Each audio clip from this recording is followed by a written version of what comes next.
चलिए, टीवी 9 का exit poll भी अब हमको मिलने जा रहा है। टीवी 9 और स्टार, क्या कांग्रेस जो है वो 111 से 121 कांग्रेस को बढ़त दिखा रहा है। ये पोल टीवी 9 और पोल स्टार्ट का एग्जिट पोल है मध्य प्रदेश को लेकर।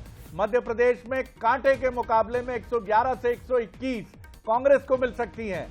तो देखिए, कांटे के मुकाबले की कहानी तो हर एग्जिट पोल कह रहा है। बीजेपी को 106 से 116 सीट मिल सकती हैं, और ये अन्य जिनकी बाँछें इस समय, जहां भी श्रीलाल शुक्ला के शब्दों में, ये बाँछें कहां मिलती है शरीर में इसका पता नहीं है, लेकिन जहां भी होंगी खिली होंगी, क्योंकि कांटे का मुकाबला यानी अदर्स के लिए बल्ले बल्ले बल्ले। क्यों मनोज जी, क्या कहेंगे? और शरद जी, आप देखिए, दो एग्जिट पोल हमारे सामने, एक रिपब्लिक मेट्रो एन का जिसमें भारतीय जनता पार्टी को बढ़त है, और जिसकी अब वही हम बात कर रहे हैं उसमें कांग्रेस को बढ़त है।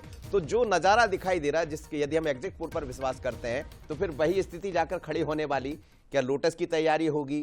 क्या विधायकों को फोन करने की तैयारियां शुरू हो गई होंगी? इस एग्जिट पोल को देखकर तो यही लग रहा है। बिल्कुल जी, फलाने जी जीतने वाले हैं, मिलिएगा।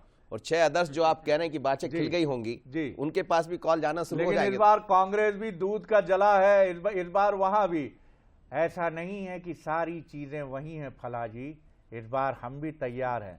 अब माफ कीजिएगा सर, थोड़ा बहुत क्या है कि चुनाव कई बार बड़ा नीरस विषय भी हो जाता है, इसलिए मुस्कुराने के लिए इस तरह की नौटंकी कर ही देते। देवदत्त जी, जो कांटे के मुकाबले की कहानी मुझे समझाइए सर।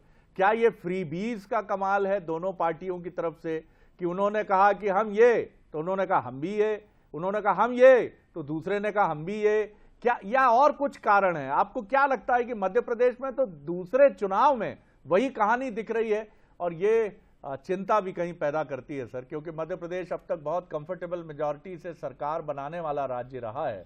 यहां हमने ये सूरत नहीं देखी है सर जी। बिल्कुल, जिस तरह से मध्य प्रदेश में 2018 के परिणाम आए थे, लगभग एग्जिट पोल उसी तरह की कहानी कह रहे हैं।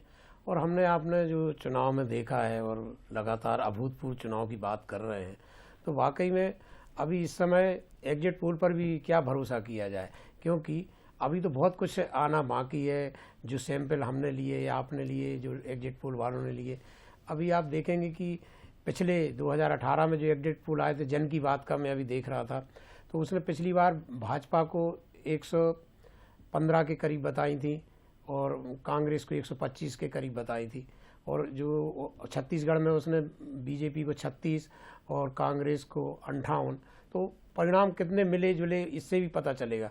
लेकिन मध्य प्रदेश में वाकई में एक तो तीसरे दल की कोई गुंजाइश कभी नहीं रही। जब उत्तर प्रदेश में बसपा सपा की सरकार रही, तब जरूर उन्होंने अपनी उपस्थिति दर्ज कराई, लेकिन मध्य प्रदेश में भाजपा और कांग्रेस के बीच ही सत्ता का आदान प्रदान एक दूसरे को होता रहा, और भाजपा लगातार सत्ता में है, केवल 1.5 वर्ष यदि छोड़ दिया जाए।